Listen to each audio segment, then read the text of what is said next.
bienvenue dans cette nouvelle vidéo du chantier des Max. On y est, ça y est, la poussière est bientôt un ancien et mauvais souvenir dans cette maison. On va passer au sol. Maintenant que tous les murs sont propres, ou à peu près, il nous reste une couche de peinture, on va donc s'attaquer au chauffage au sol, puis à la pose du parquet. Donc ça fera l'objet de 2 prochaines vidéos. On a fait le grand ménage, on a fait de la place pour installer ce chauffage au sol qui nous vient de chez Warmup. Je vous en parle tout au long de la vidéo pour vous expliquer les différentes étapes et on attaque tout de suite.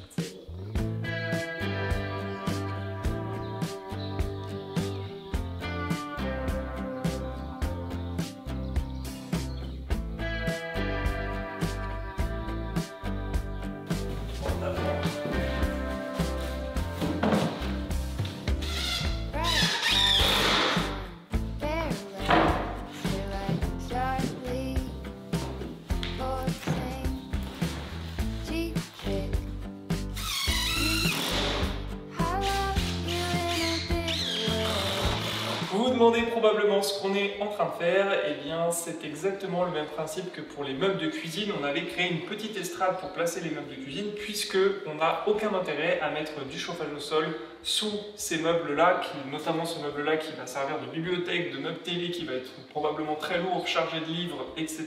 et qui va pas être amené à bouger puisque on le fait sur mesure, il va être fixé au mur. Enfin bon, on va vous montrer ça, on a déjà fait les plans, ça va être trop beau. Mais du coup, on lui fait une petite estrade pour ne pas avoir à le poser directement sur le parquet. Ça aurait juste provoqué peut-être à terme une sorte d'enfoncement du parquet puisqu'on va mettre une sous-couche en polystyrène assez molle, vous allez voir. Donc on veut prendre aucun risque. Ça, c'est du solide et en plus ça fait des économies à la fois en parquet, en chauffage au sol, en surface chauffée, puisque forcément on ne va pas chauffer sous le meuble, ça ne servirait à rien.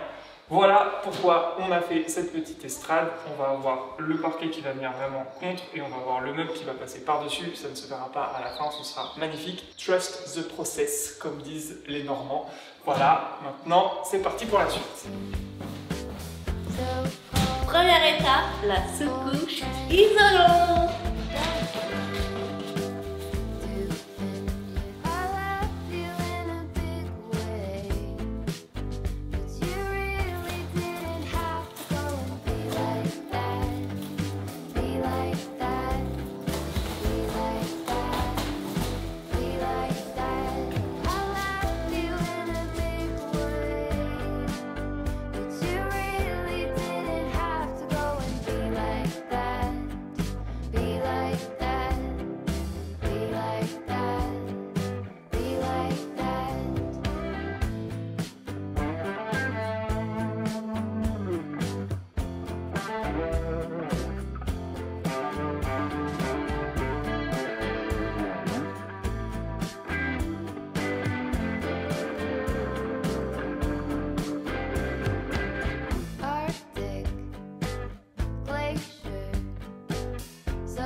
Donc vous l'avez compris, il y aura aussi un meuble ici.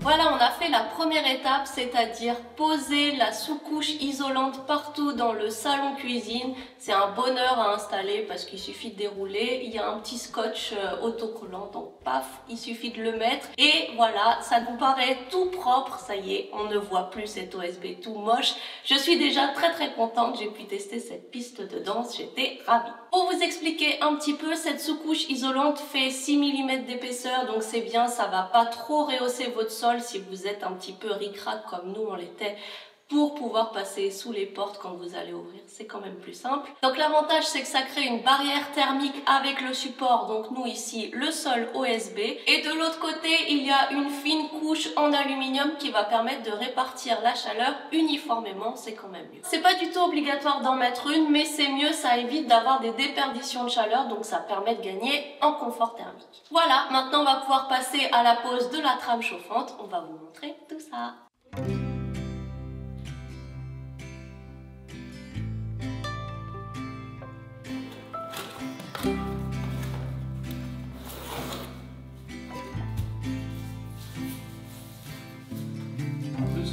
29,6. Donc ça veut dire que ton truc il te tire un peu.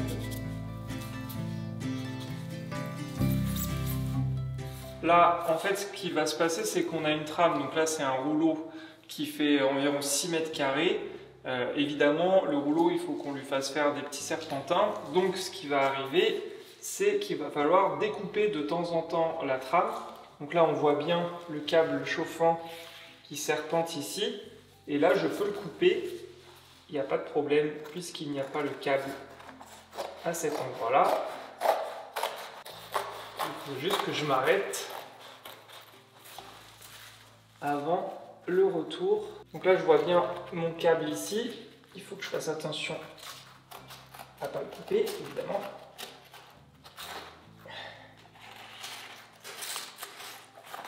Tac. Maintenant, je peux tourner ça.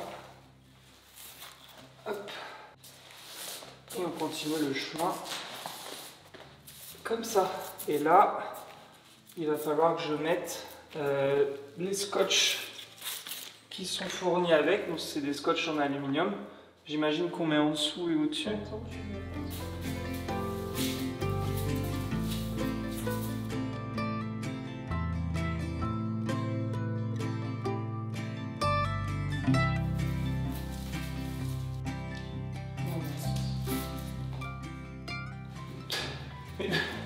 Et dans l'autre sens. Oh là là. J'ai un peu de mon cerveau. Ça a vraiment séché, voilà. Et voilà.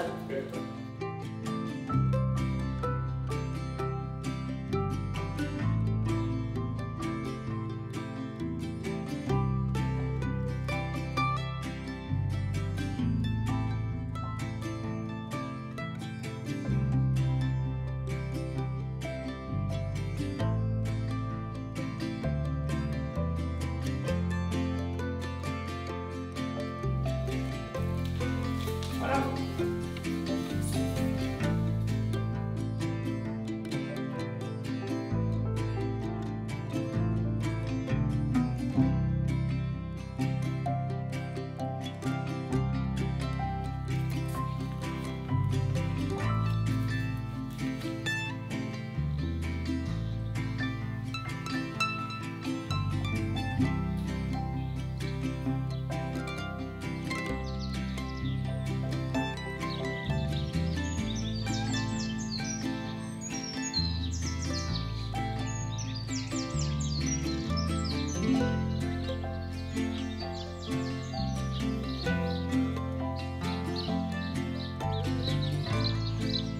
Bon, petite interlude printanier dans cette vidéo, on va s'occuper de planter 2 nouveaux arbres dans le jardin et on va surtout s'occuper de déplanter cette pampa qu'on avait plantée il y a 1 an et demi à peu près. Et en fait, vous avez été assez nombreux à nous alerter dans la zone commentaire sur le fait que cette plante était invasive et qu'il valait mieux éviter de la planter. Et surtout, depuis, il y a une loi qui est passée qui interdit complètement la commercialisation et la plantation de ces pampas qui sont en fait très mauvaises pour la biodiversité, puisque chaque fleur produit à peu près 1 million de graines, ça se disperse absolument partout dans la nature, ça va dans les cours d'eau et en fait ça n'a aucun apport particulier pour les oiseaux, les insectes, etc. Et en plus ça supplante d'autres espèces qui étaient là avant et qui ont un intérêt pour la biodiversité. Du coup, pas de choix, on va enlever ça, puisque je crois qu'il y a plusieurs années de prison et 150 000 € d'amende si on a ça dans notre jardin. Bon, alors l'application de la peine, je sais pas comment ils vont faire, mais bon, dans tous les cas c'est quand même une bonne chose de les enlever, surtout que là elle est pas encore trop grande. Par contre, je suis un petit peu embêté par rapport à la jardinerie qui m'a vendu ça, puisque je l'ai acheté il y a 1 an et demi, comme je vous disais, et à l'époque, apparemment, c'était déjà interdit de les vendre. Donc bon, c'est comme ça, on va quand même l'enlever et on va mettre un arbre à la place.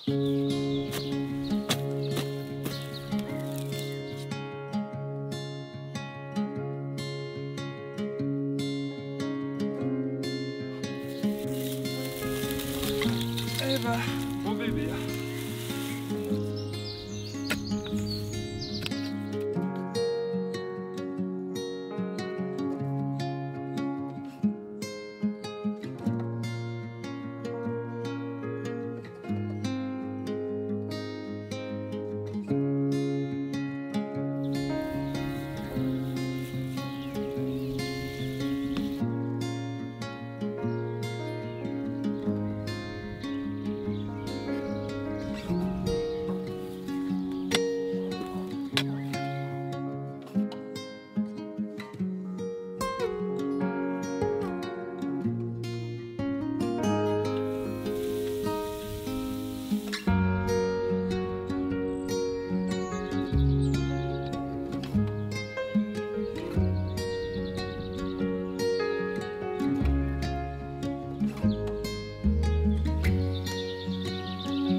voilà donc deux nouveaux arbres de planter. Donc ici c'est un Cities qui fait des belles petites clochettes jaunes. Et à l'autre bout, qui a remplacé la pampa, on a donc planté un cerisier Kanzan, plus communément appelé cerisier du Japon. Donc il va nous faire de très belles fleurs roses au printemps. On est super content de planter des arbres à chaque fois, ça fait du bien au moral. Et puis bah, ça habille notre jardin et tout ça c'est aussi un peu grâce à vous parce que vous avez été nombreux à être de généreux donateurs pour nous aider à planter des arbres, notamment lors de la campagne de financement des gîtes où beaucoup ont choisi l'option planter un arbre en plus d'une réservation pour la nuit. Donc merci à vous parce que ça nous permet d'acheter des spécimens quand même déjà assez grands et puis surtout de planter régulièrement et on va certainement pas s'arrêter là. L'objectif c'est de planter des centaines et des centaines d'arbres et arbustes, en plus évidemment des haies qu'on va planter un petit peu partout. Tout ça pour que ce soit un super repère pour la biodiversité et puis on va habiller ce jardin petit à petit. On a évidemment hâte de vous montrer ça, mais maintenant on va retourner à l'intérieur de la maison pour continuer notre petit chauffage au sol. On est de retour une nouvelle journée pour continuer d'avancer sur notre chauffage au sol. Donc on a posé les deux nattes qui vont servir ici à chauffer la partie salon-cuisine. On l'a fait en deux morceaux puisque la surface était trop grande pour le faire avec une seule natte. C'est pour ça que on se retrouve ici avec deux câbles qui vont rentrer dans notre arrivée électrique qu'on a prévu ici et qui vont rejoindre le thermostat tout là-haut. Bonjour Maxime. On va continuer aujourd'hui d'avancer dans la partie couloir et puis vers les chambres là-bas. Juste avant, je voulais vous montrer la petite particularité quand on coupe les nattes. On se retrouve donc avec des endroits où on a le fil à nu.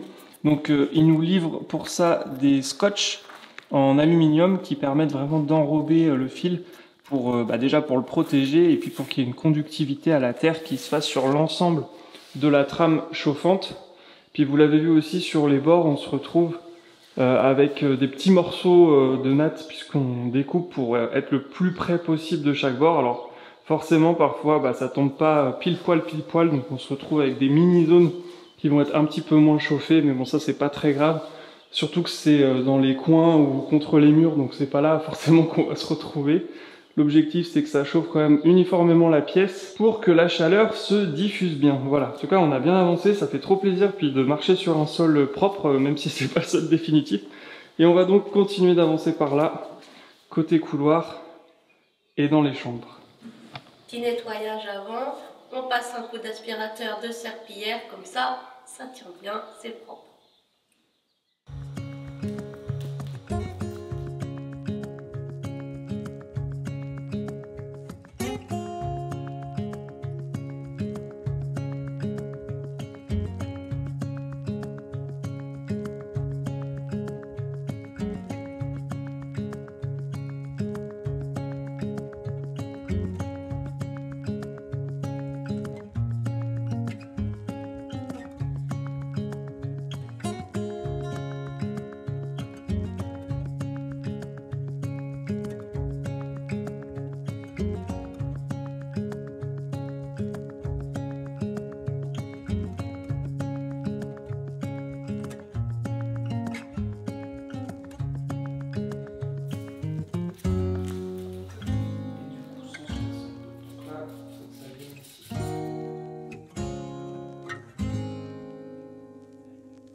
Et bien voilà, le chauffage est donc posé dans toutes les pièces, toutes ou presque, parce qu'il va nous rester notre chambre, mais pour l'instant c'est le dépotoir. Vous voyez qu'on a reçu tout notre parquet, donc on s'occupera de poser le chauffage au sol une fois qu'on aura posé le parquet dans toutes les autres pièces.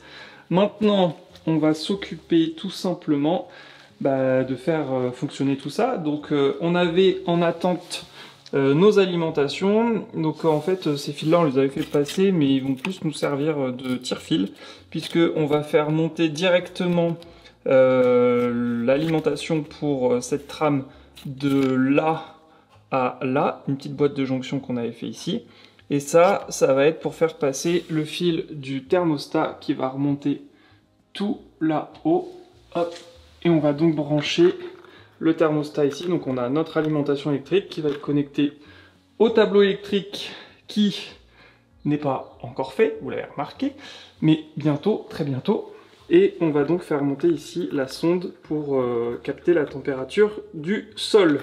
On va vous montrer tout ça.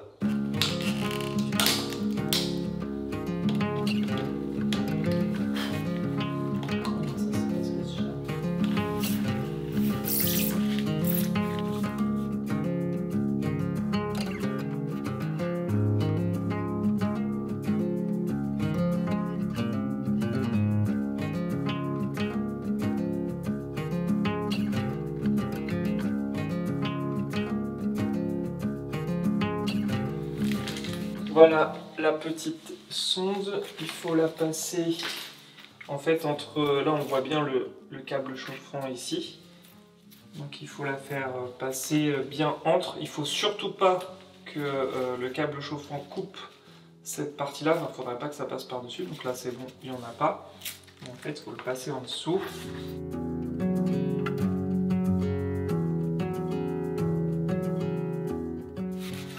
Et voilà. Donc on a bien notre petite sonde qui passe ici, parfait.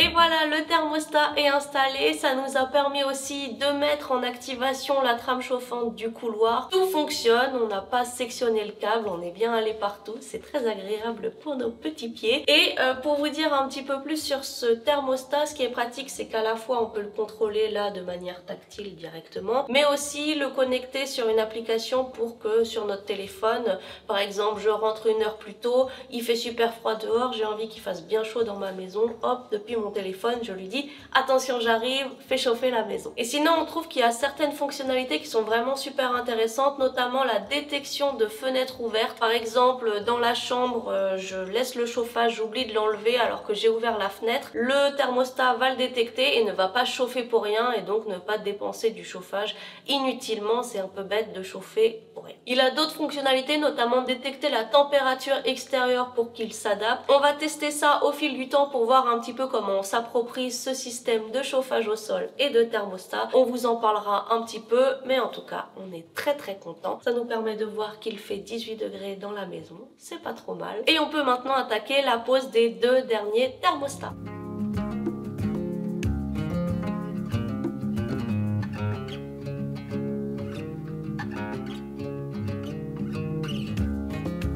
Et bien cette fois c'est bon, c'est installé, tout fonctionne, on a tout testé, on peut donc officiellement chauffer la maison et je peux vous dire que c'est une super étape pour nous, on est vraiment trop contents. Déjà rien que de pouvoir marcher en chaussettes dans la maison, c'était une transformation incroyable. Maintenant on va pouvoir passer à la suite, enfin pour vous ce sera dans la prochaine vidéo, mais nous on va enchaîner ça assez vite. On va, avant de poser le parquet qui est compatible avec notre chauffage au sol, ça c'est très important, on vous en parlera dans la future vidéo. On va aussi remettre une sous-couche, une surcouche sur le chauffage et une sous-couche sous le parquet, on vous montrera ça en détail. Mais maintenant c'est trop cool, on peut chauffer et dans la prochaine vidéo, donc comme je vous disais, eh bien notre maison ça va être une vraie maison. On ne voit plus le sol USB et ça, C'est une très bonne nouvelle parce qu'on s'est fait la réflexion et le sol OSB tel qu'on le voyait tous les jours, c'est une des plus anciennes choses qu'on voyait sur le terrain, telle quelle. Je sais pas si c'est clair. C'est pas clair. Là, on est dans la maison. Bon, c'est pas grave. En tout cas, merci à Warmup de nous avoir accompagnés sur cette partie-là. On vous met évidemment en description un lien vers tous les produits qu'on a utilisés si ça vous intéresse. Nous, on vous les recommande chaudement. C'est le cas de le dire. Et on se retrouve avec grand plaisir dans la prochaine vidéo. Salut!